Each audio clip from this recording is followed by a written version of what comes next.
8-year-old Lily stood at the foot of her bed, her small frame trembling as she pointed to the dark mass lurking beneath. "It's not mine," she insisted, her voice a mix of fear and frustration. Her parents exchanged amused glances, dismissing her concerns with gentle reassurances that shadows were just tricks of the light, figments of an active imagination.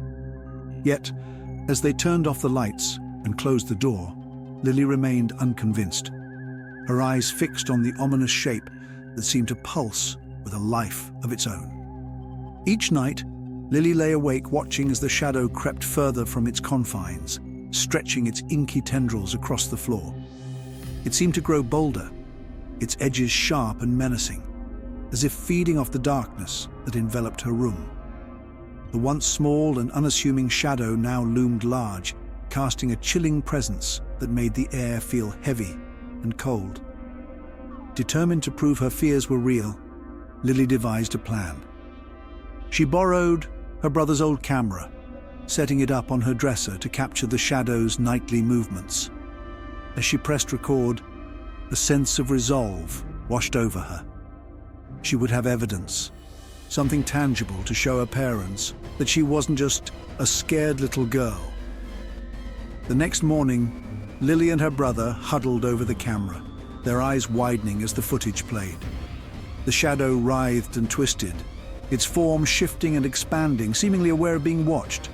It was alive, a sinister entity that thrived on her fear, growing stronger with each passing night, its presence more oppressive and terrifying. Realizing the gravity of the situation, Lily turned to her older brother, who was known for his love of all things tech and supernatural. Together, they scoured the internet, piecing together information about shadow creatures and ancient rituals. They discovered a ritual that promised to banish such entities, but it required courage and precision, two things they would need in abundance. On the night of the ritual, the siblings prepared their tools, their hearts pounding with a mix of fear and determination. As they chanted the ancient words, the shadow lashed out, its tendrils reaching for them, desperate to maintain its hold. But Lily and her brother stood firm, their voices unwavering, and with a final defiant shout, the shadow dissolved into nothingness, leaving behind only the soft glow of moonlight and the comforting silence of a room finally at peace.